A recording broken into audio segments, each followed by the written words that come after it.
Chapter 37. Jacob lived in the land where his father had stayed, the land of Canaan.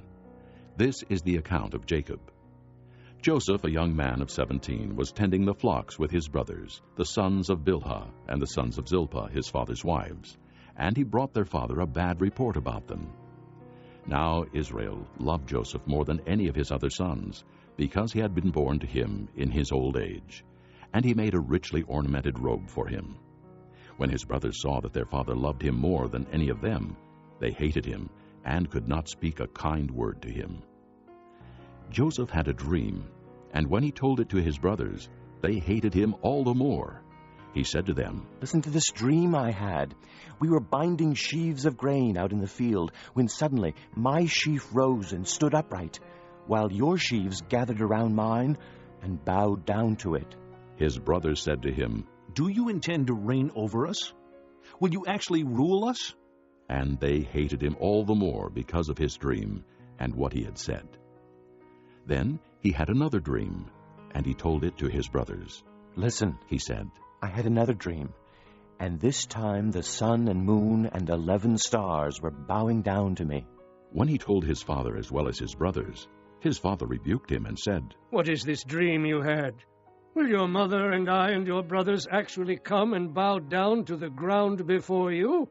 His brothers were jealous of him, but his father kept the matter in mind.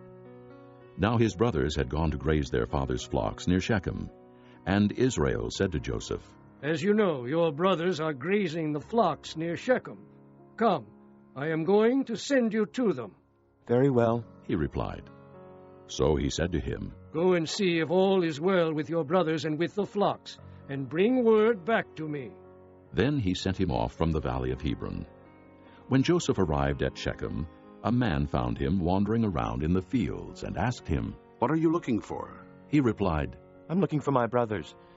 Can you tell me where they are grazing their flocks?" "They have moved on from here." The man answered, "I heard them say, 'Let's go to Dothan.'" So Joseph went after his brothers and found them near Dothan. But they saw him in the distance, and before he reached them, they plotted to kill him. "Here comes that dreamer," they said to each other. "Come now, let's kill him and throw him into one of these cisterns and say that a ferocious animal devoured him. Then we'll see what comes of his dreams." When Reuben heard this, he tried to rescue him from their hands. "Let's not take his life," he said. "Don't shed any blood. Throw him into this cistern here in the desert, but don't lay a hand on him." Reuben said this to rescue him from them and take him back to his father.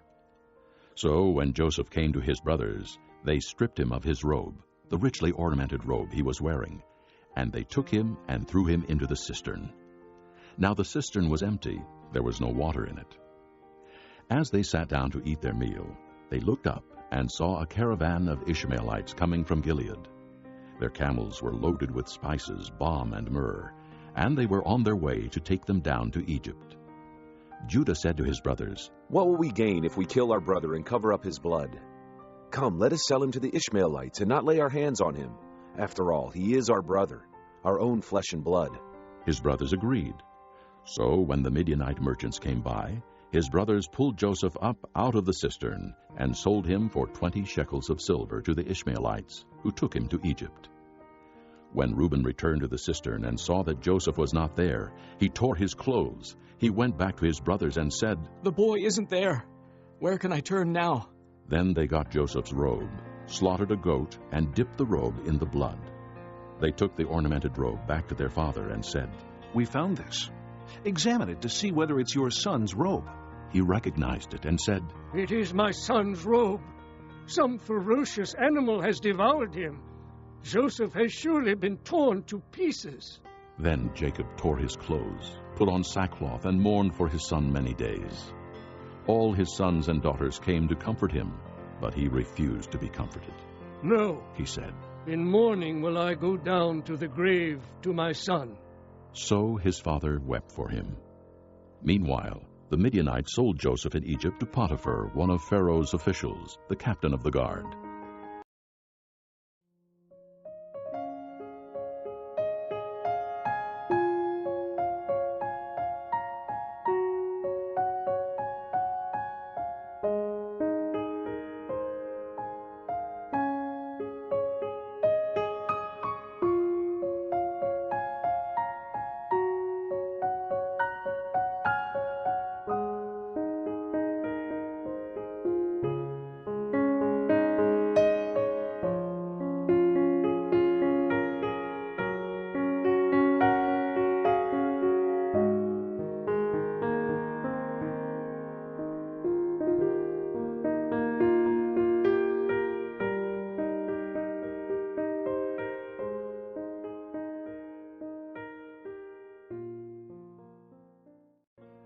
Chapter 39.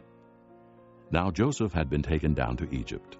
Potiphar, an Egyptian who was one of Pharaoh's officials, the captain of the guard, bought him from the Ishmaelites who had taken him there. The Lord was with Joseph, and he prospered, and he lived in the house of his Egyptian master. When his master saw that the Lord was with him, and that the Lord gave him success in everything he did, Joseph found favor in his eyes, and became his attendant. Potiphar put him in charge of his household, and he entrusted to his care everything he owned. From the time he put him in charge of his household and of all that he owned, the Lord blessed the household of the Egyptian because of Joseph. The blessing of the Lord was on everything Potiphar had, both in the house and in the field. So he left in Joseph's care everything he had. With Joseph in charge, he did not concern himself with anything except the food he ate. Now Joseph was well built and handsome, and after a while his master's wife took notice of Joseph and said, "Come to bed with me." But he refused. "With me in charge," he told her, "my master does not concern himself with anything in the house. Everything he owns he has entrusted to my care. No one is greater in this house than I am. My master has withheld nothing from me except you, because you are his wife. How then could I do such a wicked thing and sin against God?" And though she spoke to Joseph day after day, he refused to go to bed with her or even be with her. One day he went into the house to attend to his duties, and none of the household servants was inside. She caught him by his cloak and said, "Come to bed with me." But he left his cloak in her hand and ran out of the house. When she saw that he had left his cloak in her hand and had run out of the house, she called her household servants. "Look," she said to them, "this Hebrew has been brought to us to make sport of us. He came in here to sleep with me, but I screamed. When he heard me scream for help, he left his cloak beside me and ran out of the house." She kept his cloak beside her until his master came home. Then she told him this story. "That Hebrew slave you brought us came to me to make sport of me, but as soon as I screamed for help, he left his cloak beside me and ran out of the house." When his master heard the story his wife told him, saying, "This is how your slave treated me," he burned with anger. Joseph's master took him and put him in prison, the place where the king's prisoners were confined. But while Joseph was there in the prison, the Lord was with him.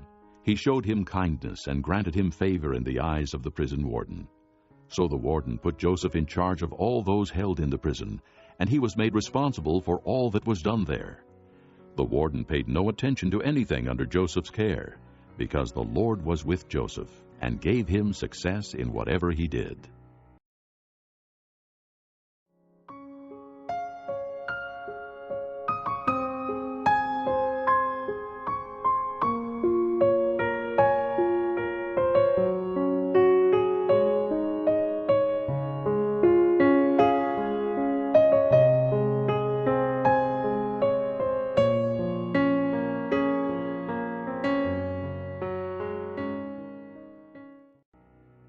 Chapter 40. Sometime later, the cupbearer and the baker of the king of Egypt offended their master, the king of Egypt. Pharaoh was angry with his two officials, the chief cupbearer and the chief baker, and put them in custody in the house of the captain of the guard, in the same prison where Joseph was confined. The captain of the guard assigned them to Joseph, and he attended them. After they had been in custody for some time, each of the two men, the cupbearer and the baker of the king of Egypt, who were being held in prison, had a dream the same night, and each dream had a meaning of its own. When Joseph came to them the next morning, he saw that they were dejected. So he asked Pharaoh's officials who were in custody with him in his master's house, "Why are your faces so sad today?" "We both had dreams," they answered. "but there is no one to interpret them." Then Joseph said to them, "Do not interpretations belong to God? Tell me your dreams." So the chief cupbearer told Joseph his dream. He said to him, "In my dream I saw a vine in front of me, and on the vine were 3 branches. As soon as it budded, it blossomed, and its clusters ripened into grapes. Pharaoh's cup was in my hand, and I took the grapes, squeezed them into Pharaoh's cup, and put the cup in his hand." "This is what it means," Joseph said to him. "The 3 branches are 3 days.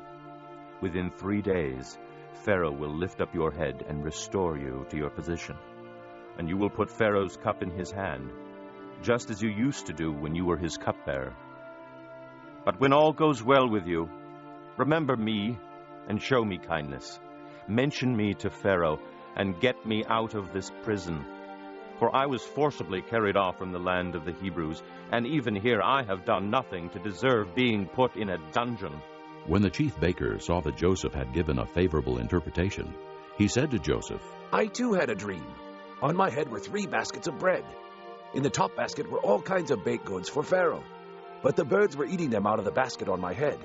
"This is what it means," Joseph said. "The 3 baskets are 3 days. Within 3 days, Pharaoh will lift off your head and hang you on a tree, and the birds will eat away your flesh." Now the 3rd day was Pharaoh's birthday, and he gave a feast for all his officials. He lifted up the heads of the chief cupbearer and the chief baker in the presence of his officials. He restored the chief cupbearer to his position, so that he once again put the cup into Pharaoh's hand. But he hanged the chief baker, just as Joseph had said to them in his interpretation. The chief cupbearer, however, did not remember Joseph. He forgot him.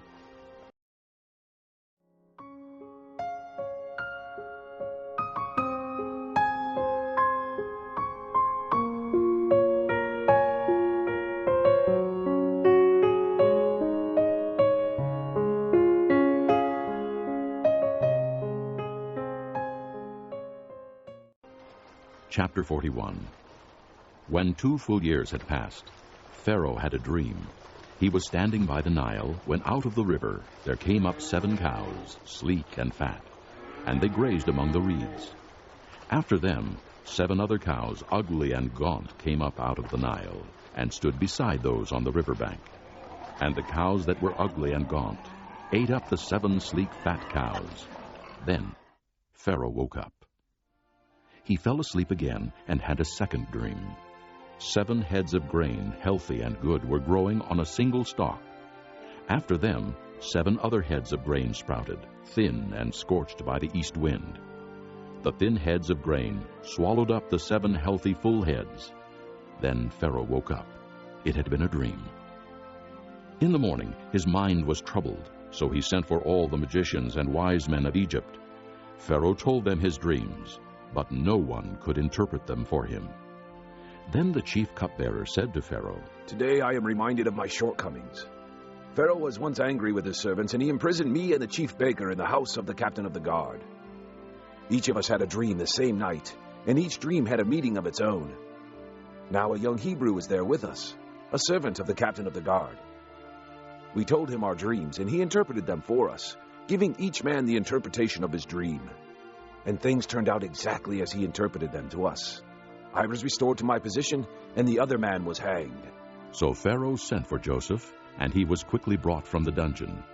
When he had shaved and changed his clothes, he came before Pharaoh.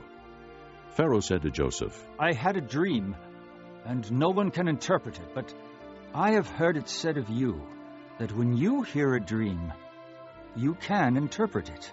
"I cannot do it," Joseph replied to Pharaoh. "But God will give Pharaoh the answer he desires." Then Pharaoh said to Joseph, "In my dream, I was standing on the bank of the Nile, when out of the river there came up 7 cows, fat and sleek, and they grazed among the reeds. After them 7 other cows came up, scrawny and very ugly and lean. I had never seen such ugly cows in all the land of Egypt. The lean, ugly cows ate up the 7 fat cows that came up first. But even after they ate them, no one could tell that they had done so. They looked just as ugly as before. Then I woke up. In my dreams, I also saw 7 heads of grain, full and good, growing on a single stalk. After them, 7 other heads sprouted, withered and thin and scorched by the east wind. The thin heads of grain swallowed up the 7 good heads. I told this to the magicians, but none could explain it to me." Then Joseph said to Pharaoh, "The dreams of Pharaoh are one and the same. God has revealed to Pharaoh what he's about to do. The 7 good cows are 7 years, and the 7 good heads of grain are 7 years. It is one and the same dream. The 7 lean, ugly cows that came up afterward are 7 years, and so are the 7 worthless heads of grain scorched by the east wind. They are 7 years of famine. It is just as I said to Pharaoh. God has shown Pharaoh what he's about to do. 7 years of great abundance are coming throughout the land of Egypt, but 7 years of famine will follow them. Then all the abundance in Egypt will be forgotten, and the famine will ravage the land. The abundance in the land will not be remembered, because the famine that follows it will be so severe. The reason the dream was given to Pharaoh in 2 forms is that the matter has been firmly decided by God, and God will do it soon. And now, let Pharaoh look for a discerning and wise man, and put him in charge of the land of Egypt. Let Pharaoh appoint commissioners over the land to take 1/5 of the harvest of Egypt during the 7 years of abundance. They should collect all the food of these good years that are coming, and store up the grain under the authority of Pharaoh, to be kept in the cities for food. This food should be held in reserve for the country, to be used during the 7 years of famine that will come upon Egypt, so that the country may not be ruined by the famine. The plan seemed good to Pharaoh and to all his officials. So Pharaoh asked them, "Can we find anyone like this man, one in whom is the Spirit of God?" Then Pharaoh said to Joseph, "Since God has made all this known to you, there is no one so discerning and wise as you. You shall be in charge of my palace, and all my people are to submit to your orders. Only with respect to the throne will I be greater than you." So Pharaoh said to Joseph, "I hereby put you in charge of the whole land of Egypt." Then Pharaoh took his signet ring from his finger and put it on Joseph's finger. He dressed him in robes of fine linen and put a gold chain around his neck. He had him ride in a chariot as his second in command, and men shouted before him, "Make way!" Thus he put him in charge of the whole land of Egypt. Then Pharaoh said to Joseph, "I am Pharaoh, but without your word no one will lift hand or foot in all Egypt." Pharaoh gave Joseph the name Zaphanath-Paneah, and gave him Asenath, daughter of Potiphar, priest of On, to be his wife. And Joseph went throughout the land of Egypt. Joseph was 30 years old when he entered the service of Pharaoh, king of Egypt. And Joseph went out from Pharaoh's presence and traveled throughout Egypt. During the 7 years of abundance, the land produced plentifully. Joseph collected all the food produced in those 7 years of abundance in Egypt and stored it in the cities. In each city, he put the food grown in the fields surrounding it. Joseph stored up huge quantities of grain, like the sand of the sea. It was so much that he stopped keeping records because it was beyond measure. Before the years of famine came, 2 sons were born to Joseph by Asenath, daughter of Potiphar, priest of On. Joseph named his firstborn Manasseh and said, "It is because God has made me forget all my trouble and all my father's household." The second son he named Ephraim and said, "It is because God has made me fruitful in the land of my suffering." The 7 years of abundance in Egypt came to an end, and the 7 years of famine began, just as Joseph had said. There was famine in all the other lands, but in the whole land of Egypt there was food. When all Egypt began to feel the famine, the people cried to Pharaoh for food. Then Pharaoh told all the Egyptians, "Go to Joseph and do what he tells you." When the famine had spread over the whole country, Joseph opened the storehouses and sold grain to the Egyptians, for the famine was severe throughout Egypt. And all the countries came to Egypt to buy grain from Joseph, because the famine was severe in all the world.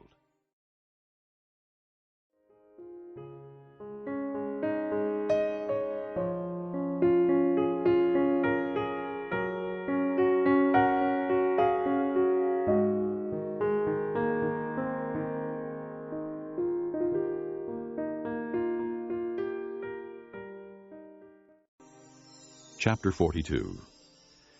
When Jacob learned that there was grain in Egypt, he said to his sons, "Why do you just keep looking at each other?" He continued, "I have heard that there is grain in Egypt. Go down there and buy some for us, so that we may live and not die." Then 10 of Joseph's brothers went down to buy grain from Egypt.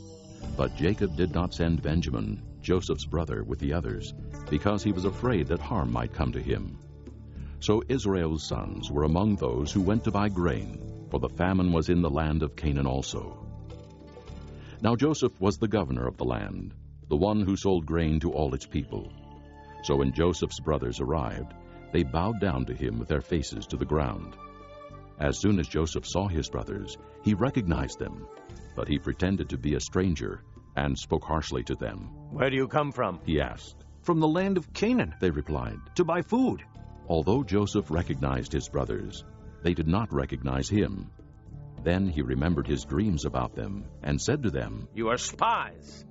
You have come to see where our land is unprotected." "No, my lord," they answered. "Your servants have come to buy food. We are all the sons of one man. Your servants are honest men, not spies." "No," he said to them. "You have come to see where our land is unprotected."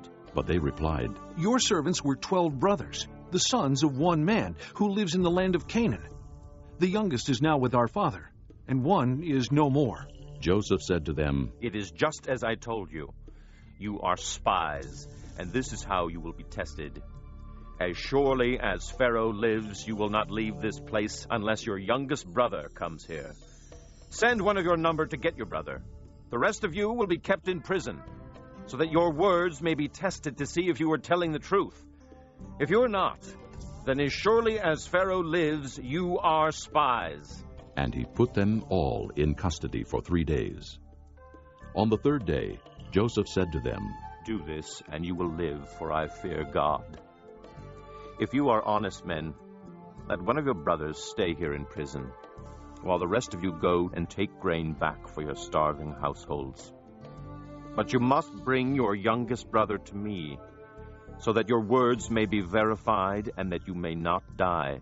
This they proceeded to do. They said to one another, "Surely we are being punished because of our brother. We saw how distressed he was when he pleaded with us for his life, but we would not listen. That's why this distress has come upon us." Reuben replied, "Didn't I tell you not to sin against the boy? But you wouldn't listen. Now we must give an accounting for his blood." They did not realize that Joseph could understand them, since he was using an interpreter.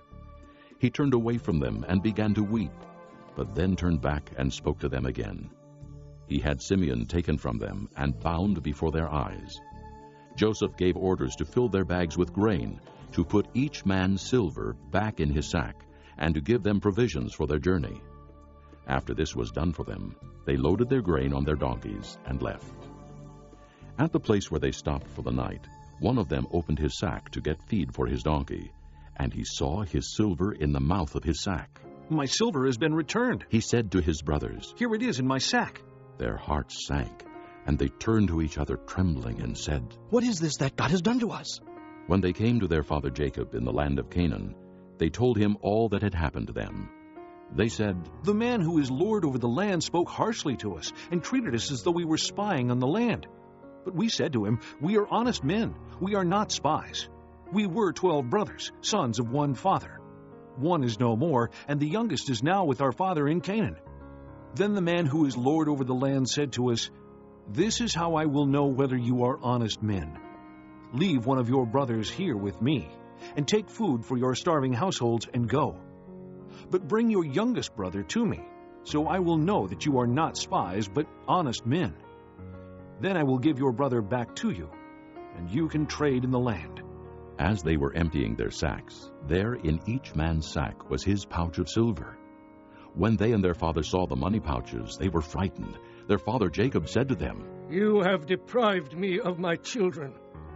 Joseph is no more, and Simeon is no more, and now you want to take Benjamin. Everything is against me." Then Reuben said to his father, "You may put both of my sons to death if I do not bring him back to you. Entrust him to my care, and I will bring him back." But Jacob said, "My son will not go down there with you. His brother is dead, and he is the only one left. If harm comes to him on the journey you are taking, you will bring my gray head down to the grave in sorrow."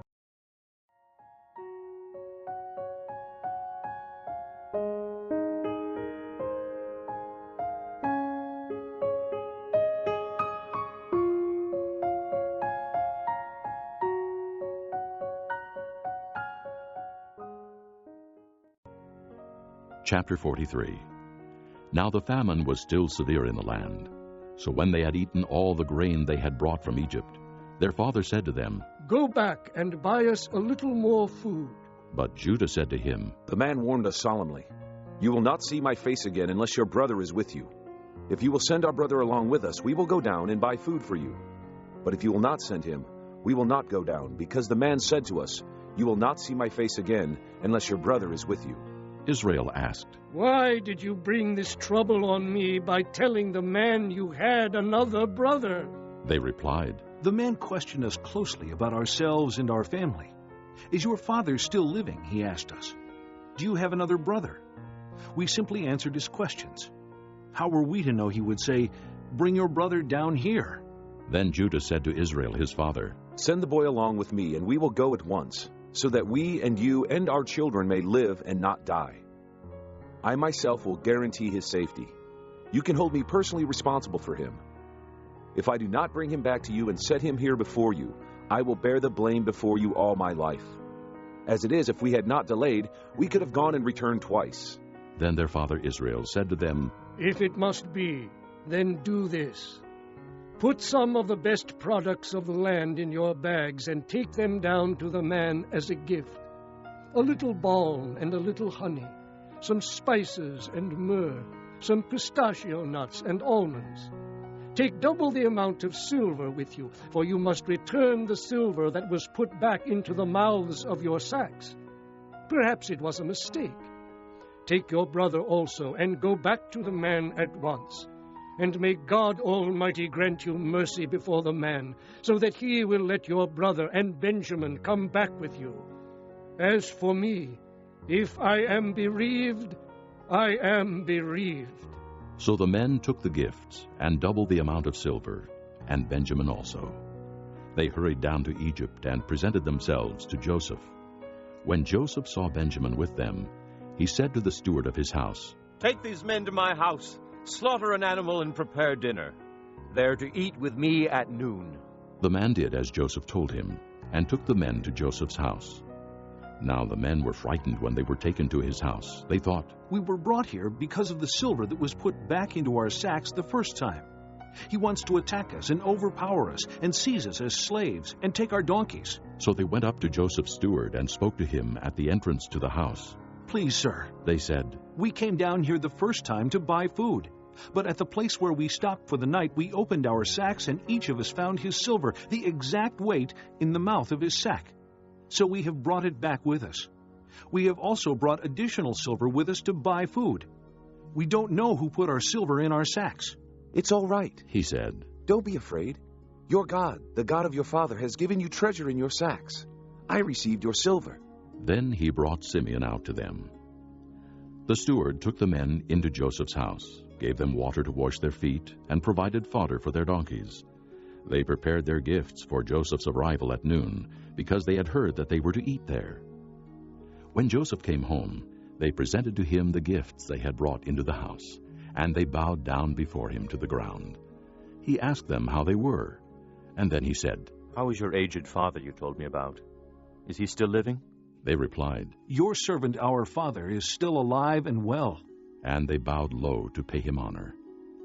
As he looked about and saw his brother Benjamin, his own mother's son, he asked, Is this your youngest brother, the one you told me about? And he said, God be gracious to you, my son. Deeply moved at the sight of his brother, Joseph hurried out and looked for a place to weep. He went into his private room and wept there. After he had washed his face, he came out and, controlling himself, said, Serve the food. They served him by himself, the brothers by themselves, and the Egyptians who ate with him by themselves, because Egyptians could not eat with Hebrews, for that is detestable to Egyptians. The men had been seated before him in the order of their ages, from the firstborn to the youngest, and they looked at each other in astonishment. When portions were served to them from Joseph's table, Benjamin's portion was 5 times as much as anyone else's, so they feasted and drank freely with him.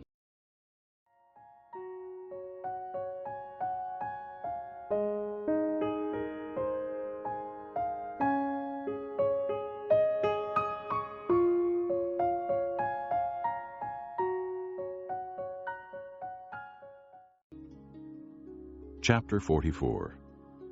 Now Joseph gave these instructions to the steward of his house. Fill the men's sacks with as much food as they can carry, and put each man's silver in the mouth of his sack. Then put my cup, the silver one, in the mouth of the youngest one's sack, along with the silver for his grain. And he did as Joseph said. As morning dawned, the men were sent on their way with their donkeys. They had not gone far from the city, when Joseph said to his steward, Go after those men at once, and when you catch up with them, say to them, Why have you repaid good with evil? Isn't this the cup my master drinks from and also uses for divination? This is a wicked thing you have done. When he caught up with them, he repeated these words to them. But they said to him, Why does my lord say such things? Far be it from your servants to do anything like that. We even brought back to you from the land of Canaan the silver we found inside the mouths of our sacks. So why would we steal silver or gold from your master's house? If any of your servants is found to have it, he will die, and the rest of us will become my lord's slaves. Very well then, he said. Let it be as you say. Whoever is found to have it will become my slave. The rest of you will be free from blame. Each of them quickly lowered his sack to the ground and opened it. Then the steward proceeded to search, beginning with the oldest and ending with the youngest. And the cup was found in Benjamin's sack. At this they tore their clothes. Then they all loaded their donkeys and returned to the city. Joseph was still in the house when Judah and his brothers came in, and they threw themselves to the ground before him. Joseph said to them, What is this you have done? Don't you know that a man like me can find things out by divination? What can we say to my lord? Judah replied. What can we say? How can we prove our innocence? God has uncovered your servant's guilt. We are now my lord's slaves, we ourselves and the one who was found to have the cup. But Joseph said, Far be it from me to do such a thing. Only the man who was found to have the cup will become my slave. The rest of you, go back to your father in peace. Then Judah went up to him and said, Please, my lord, let your servant speak a word to my lord. Do not be angry with your servant, though you are equal to Pharaoh himself. My lord asked his servants, Do you have a father or a brother? And we answered, We have an aged father, and there is a young son born to him in his old age. His brother is dead, and he is the only one of his mother's sons left, and his father loves him. Then you said to your servants, Bring him down to me so I can see him for myself. And we said to my lord, The boy cannot leave his father. If he leaves him, his father will die. But you told your servants, Unless your youngest brother comes down with you, you will not see my face again. When we went back to your servant my father, we told him what my lord had said. Then our father said, Go back and buy a little more food. But we said, We cannot go down. Only if our youngest brother is with us will we go. We cannot see the man's face unless our youngest brother is with us. Your servant my father said to us, You know that my wife bore me 2 sons. One of them went away from me, and I said, He has surely been torn to pieces, and I have not seen him since. If you take this one from me too, and harm comes to him, you will bring my gray head down to the grave in misery. So now if the boy is not with us when I go back to your servant my father, and if my father, whose life is closely bound up with the boy's life, sees that the boy isn't there, he will die. Your servants will bring the gray head of our father down to the grave in sorrow. Your servant guaranteed the boy's safety to my father. I said, If I do not bring him back to you, I will bear the blame before you, my father, all my life. Now then, please let your servant remain here as my lord's slave in place of the boy, and let the boy return with his brothers. How can I go back to my father if the boy is not with me? No, do not let me see the misery that would come upon my father.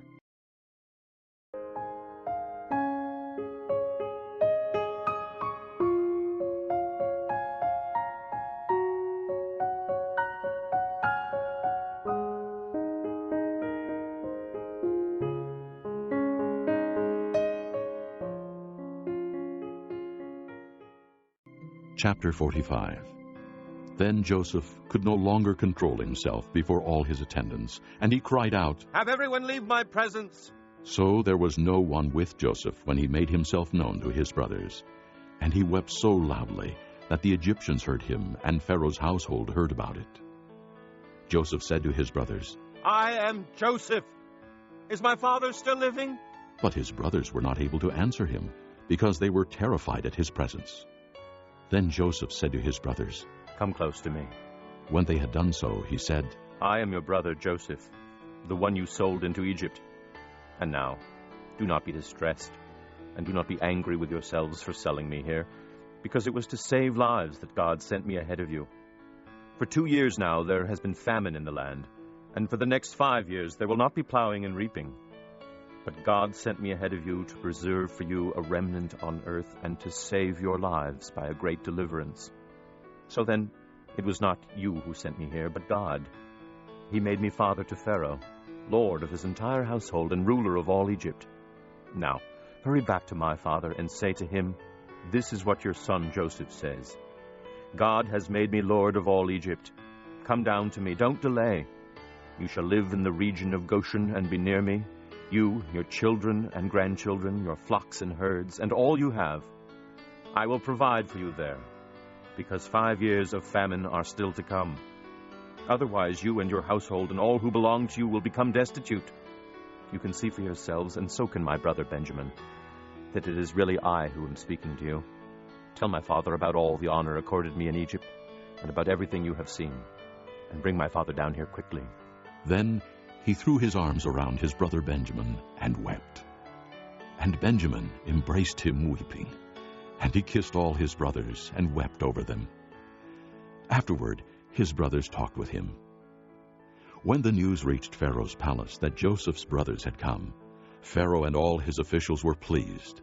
Pharaoh said to Joseph, 'Tell your brothers, do this. Load your animals and return to the land of Canaan, and bring your father and your families back to me. I will give you the best of the land of Egypt, and you can enjoy the fat of the land.' You are also directed to tell them, 'Do this. Take some carts from Egypt for your children and your wives, and get your father and come. Never mind about your belongings, because the best of all Egypt will be yours.'" So the sons of Israel did this. Joseph gave them carts, as Pharaoh had commanded, and he also gave them provisions for their journey.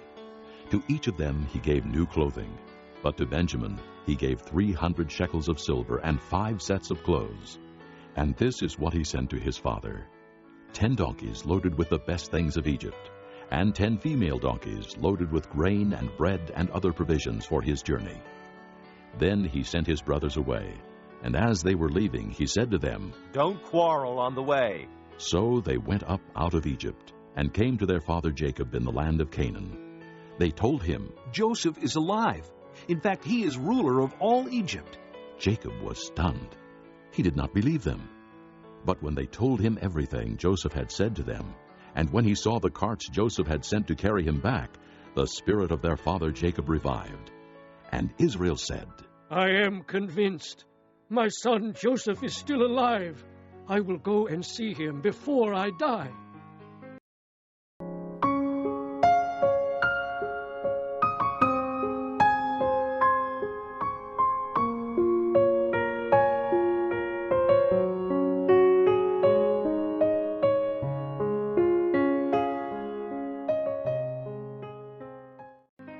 Chapter 46.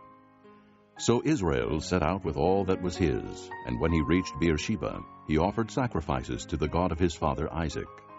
And God spoke to Israel in a vision at night and said, "Jacob, Jacob." "Here I am," he replied. "I am God, the God of your father," he said. "Do not be afraid to go down to Egypt, for I will make you into a great nation there. I will go down to Egypt with you, and I will surely bring you back again, and Joseph's own hand will close your eyes." Then Jacob left Beersheba, and Israel's sons took their father Jacob and their children and their wives in the carts that Pharaoh had sent to transport him. They also took with them their livestock and the possessions they had acquired in Canaan. And Jacob and all his offspring went to Egypt. He took with him to Egypt his sons and grandsons and his daughters and granddaughters, all his offspring. These are the names of the sons of Israel, Jacob and his descendants, who went to Egypt. Reuben, the firstborn of Jacob. The sons of Reuben, Hanok, Payul, Hezron, and Carmi. The sons of Simeon, Jemuel, Jamin, Ohad, Jachin, Zohar, and Shaul, the son of a Canaanite woman. The sons of Levi, Gershon, Kohath, and Merari. The sons of Judah, Onan, Shelah, Perez, and Zerah. But and Onan had died in the land of Canaan. The sons of Perez, Hezron, and Hamul. The sons of Issachar, Tola, Pua, Jashub, and Shimron. The sons of Zebulun, Sirid, Elon, and Jaleel. These were the sons Leah bore to Jacob in Paddan Aram, besides his daughter Dinah. These sons and daughters of his were 33 in all. The sons of Gad, Zephon, Haggi, Shunai, Esbon, Eri, Erodai, and Areli. The sons of Asher, Imnah, Ishva, Ishvi, and Beriah. Their sister was Sirah. The sons of Beriah, Heber, and Malchiel. These were the children born to Jacob by Zilpah, whom Laban had given to his daughter Leah, 16 in all. The sons of Jacob's wife Rachel, Joseph and Benjamin. In Egypt, Manasseh and Ephraim were born to Joseph by Asenath, daughter of Potiphar, priest of On. The sons of Benjamin, Bela, Becher, Ashbel, Jerah, Naaman, Ehi, Rosh, Muppim, Huppim, and Ard. These were the sons of Rachel, who were born to Jacob, 14 in all. The son of Dan, Hushim. The sons of Naphtali, Jaziel, Guni, Jezer, and Shillem. These were the sons born to Jacob by Bilhah, whom Laban had given to his daughter Rachel, 7 in all. All those who went to Egypt with Jacob, those who were his direct descendants, not counting his sons' wives, numbered 66 persons. With the 2 sons who had been born to Joseph in Egypt, the members of Jacob's family which went to Egypt were 70 in all.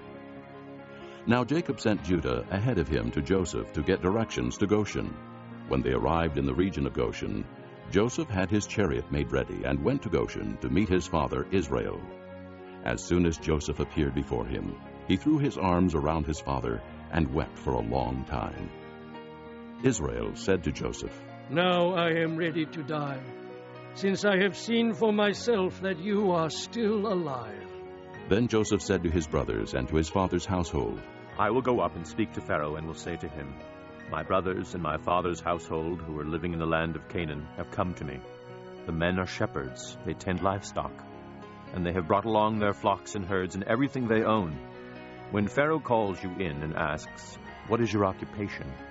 you should answer, "Your servants have tended livestock from our boyhood on, just as our fathers did."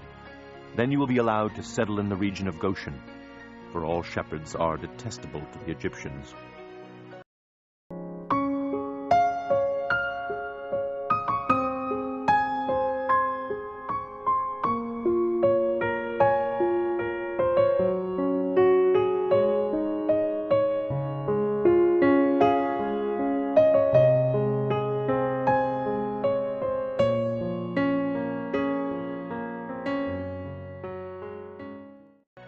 Chapter 47.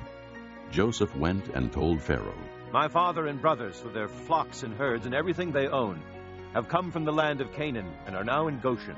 He chose 5 of his brothers and presented them before Pharaoh. Pharaoh asked the brothers, "What is your occupation?" "Your servants are shepherds," they replied to Pharaoh, "just as our fathers were." They also said to him, "We have come to live here a while, because the famine is severe in Canaan, and your servants' flocks have no pasture. So now, please let your servants settle in Goshen." Pharaoh said to Joseph, "Your father and your brothers have come to you, and the land of Egypt is before you. Settle your father and your brothers in the best part of the land. Let them live in Goshen, and if you know of any among them with special ability, put them in charge of my own livestock." Then Joseph brought his father Jacob in and presented him before Pharaoh. After Jacob blessed Pharaoh, Pharaoh asked him, "How old are you?" And Jacob said to Pharaoh, "The years of my pilgrimage are 130. My years have been few and difficult, and they do not equal the years of the pilgrimage of my fathers." Then Jacob blessed Pharaoh and went out from his presence. So Joseph settled his father and his brothers in Egypt, and gave them property in the best part of the land, the district of Ramesses, as Pharaoh directed. Joseph also provided his father and his brothers and all his father's household with food, according to the number of their children.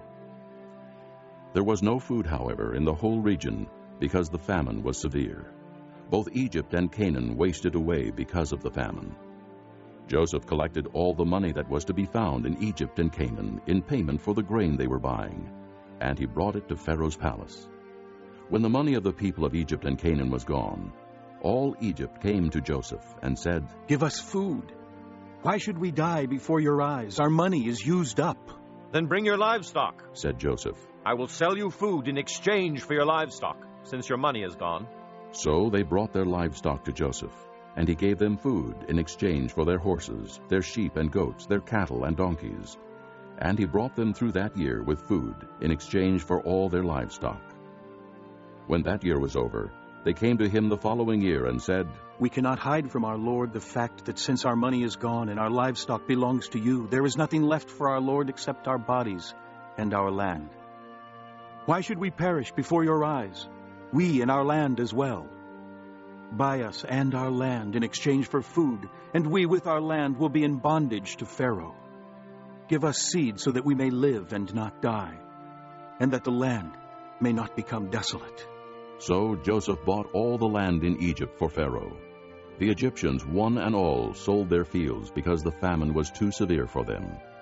The land became Pharaoh's, and Joseph reduced the people to servitude, from one end of Egypt to the other. However, he did not buy the land of the priests, because they received a regular allotment from Pharaoh and had food enough from the allotment Pharaoh gave them. That is why they did not sell their land. Joseph said to the people, "Now that I have bought you and your land today for Pharaoh, here is seed for you so you can plant the ground. But when the crop comes in, give 1/5 of it to Pharaoh. The other 4/5 you may keep as seed for the fields and as food for yourselves and your households and your children." "You have saved our lives," they said. "May we find favor in the eyes of our Lord. We will be in bondage to Pharaoh." So Joseph established it as a law concerning land in Egypt, still in force today, that 1/5 of the produce belongs to Pharaoh. It was only the land of the priests that did not become Pharaoh's. Now the Israelites settled in Egypt, in the region of Goshen. They acquired property there, and were fruitful and increased greatly in number. Jacob lived in Egypt 17 years, and the years of his life were 147.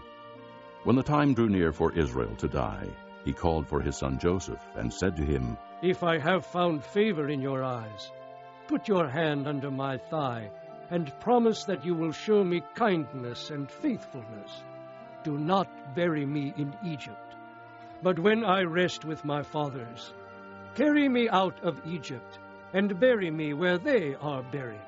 "I will do as you say," he said. "Swear to me," he said. Then Joseph swore to him, and Israel worshipped as he leaned on the top of his staff.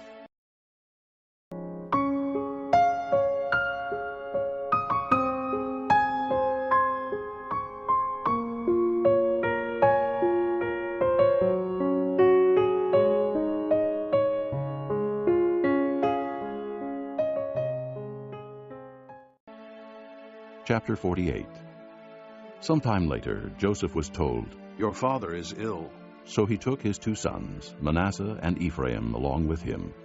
When Jacob was told, "Your son Joseph has come to you," Israel rallied his strength and sat up on the bed. Jacob said to Joseph, "God Almighty appeared to me at Luz in the land of Canaan. And there he blessed me and said to me, 'I am going to make you fruitful and will increase your numbers. I will make you a community of peoples, and I will give this land as an everlasting possession to your descendants after you. Now then, your 2 sons born to you in Egypt before I came to you here will be reckoned as mine. Ephraim and Manasseh will be mine, just as Reuben and Simeon are mine. Any children born to you after them will be yours. In the territory they inherit, they will be reckoned under the names of their brothers. As I was returning from Paddan, to my sorrow Rachel died in the land of Canaan, while we were still on the way, a little distance from Ephrath. So I buried her there beside the road to Ephrath.'" That is Bethlehem. When Israel saw the sons of Joseph, he asked, "Who are these?" They are the sons God has given me here. Joseph said to his father. Then Israel said, "Bring them to me so I may bless them." Now Israel's eyes were failing because of old age, and he could hardly see. So Joseph brought his sons close to him, and his father kissed them and embraced them. Israel said to Joseph, "I never expected to see your face again, and now God has allowed me to see your children too." Then Joseph removed them from Israel's knees and bowed down with his face to the ground. And Joseph took both of them, Ephraim on his right toward Israel's left hand, and Manasseh on his left toward Israel's right hand, and brought them close to him. But Israel reached out his right hand and put it on Ephraim's head, though he was the younger. And crossing his arms, he put his left hand on Manasseh's head, even though Manasseh was the firstborn. Then he blessed Joseph and said, "May the God before whom my fathers Abraham and Isaac walked, the God who has been my shepherd all my life to this day, the angel who has delivered me from all harm, may he bless these boys. May they be called by my name and the names of my fathers Abraham and Isaac, and may they increase greatly upon the earth." When Joseph saw his father placing his right hand on Ephraim's head, he was displeased. So he took hold of his father's hand to move it from Ephraim's head to Manasseh's head. Joseph said to him, "No, my father. This one is the firstborn. Put your right hand on his head." But his father refused and said, "I know, my son, I know. He too will become a people, and he too will become great. Nevertheless, his younger brother will be greater than he, and his descendants will become a group of nations." He blessed them that day and said, "In your name will Israel pronounce this blessing. May God make you like Ephraim and Manasseh." So he put Ephraim ahead of Manasseh. Then Israel said to Joseph, "I am about to die, but God will be with you and take you back to the land of your fathers. And to you, as one who is over your brothers, I give the ridge of land I took from the Amorites with my sword and my bow."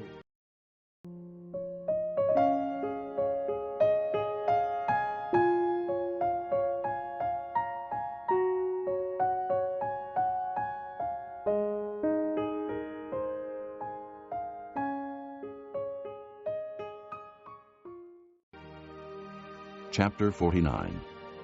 Then Jacob called for his sons and said, "Gather around so I can tell you what will happen to you in days to come. Assemble and listen, sons of Jacob. Listen to your father Israel. Reuben, you are my firstborn, my might, the first sign of my strength, excelling in honor, excelling in power. Turbulent as the waters, you will no longer excel, for you went up onto your father's bed, onto my couch, and defiled it. Simeon and Levi are brothers. Their swords are weapons of violence. Let me not enter their council. Let me not join their assembly, for they have killed men in their anger and hamstrung oxen as they please. Cursed be their anger, so fierce, and their fury so cruel. I will scatter them in Jacob and disperse them in Israel. Judah, your brothers will praise you. Your hand will be on the neck of your enemies. Your father's sons will bow down to you.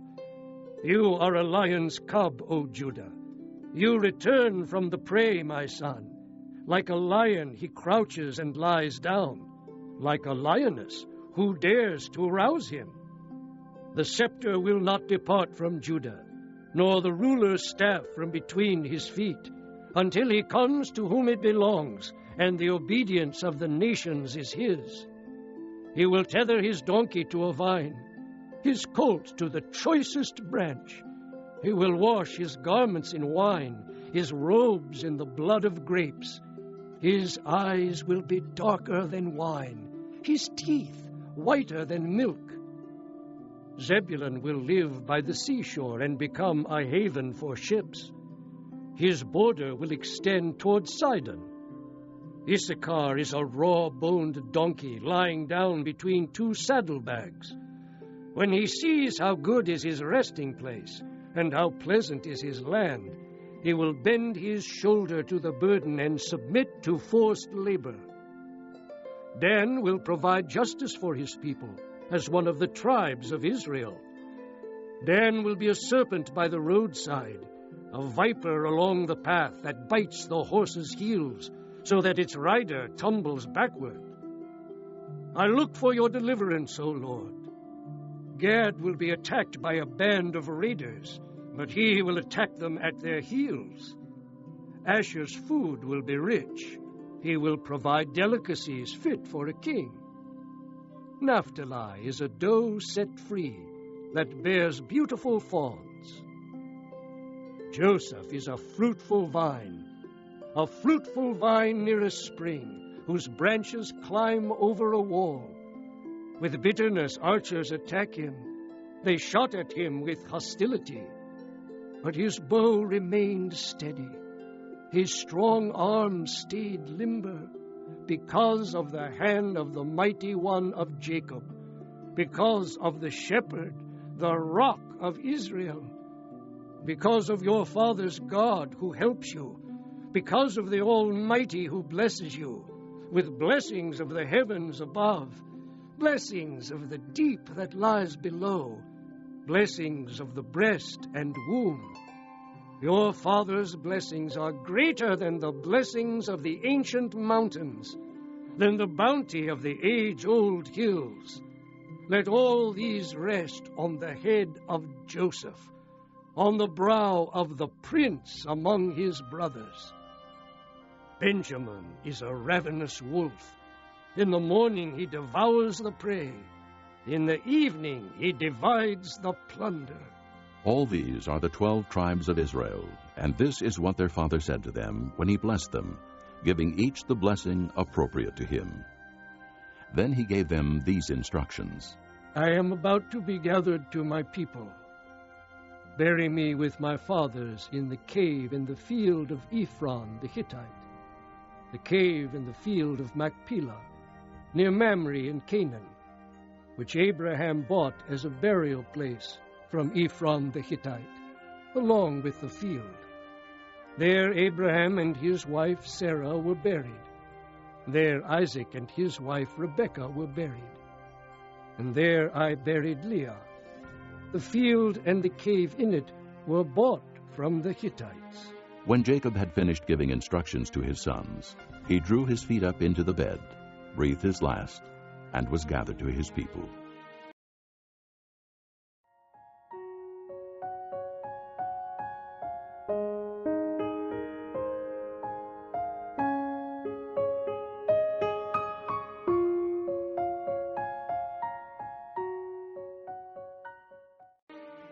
Chapter 50. Joseph threw himself upon his father and wept over him and kissed him. Then Joseph directed the physicians in his service to embalm his father Israel. So the physicians embalmed him, taking a full 40 days, for that was the time required for embalming. And the Egyptians mourned for him 70 days. When the days of mourning had passed, Joseph said to Pharaoh's court, If I have found favor in your eyes, speak to Pharaoh for me. Tell him, My father made me swear an oath and said, I am about to die. Bury me in the tomb I dug for myself in the land of Canaan. Now let me go up and bury my father. Then I will return. Pharaoh said, Go up and bury your father, as he made you swear to do. So Joseph went up to bury his father. All Pharaoh's officials accompanied him, the dignitaries of his court and all the dignitaries of Egypt, besides all the members of Joseph's household and his brothers, and those belonging to his father's household. Only their children and their flocks and herds were left in Goshen. Chariots and horsemen also went up with him. It was a very large company. When they reached the threshing floor of Atad, near the Jordan, they lamented loudly and bitterly, and there Joseph observed a 7-day period of mourning for his father.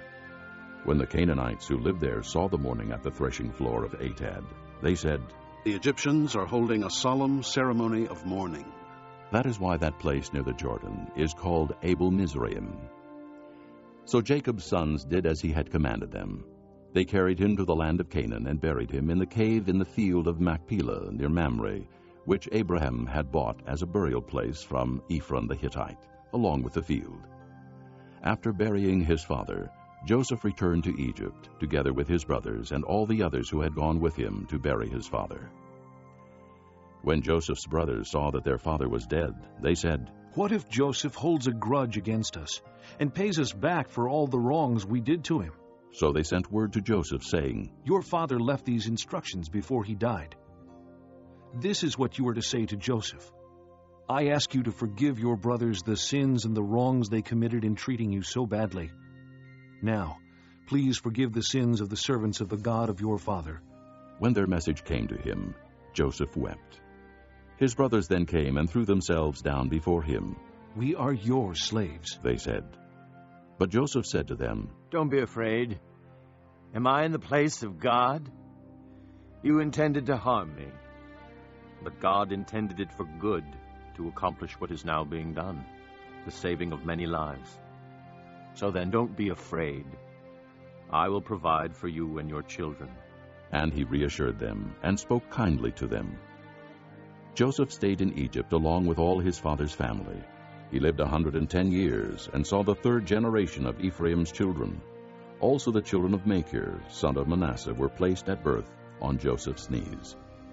Then Joseph said to his brothers, I am about to die, but God will surely come to your aid and take you up out of this land, to the land he promised on oath to Abraham, Isaac, and Jacob.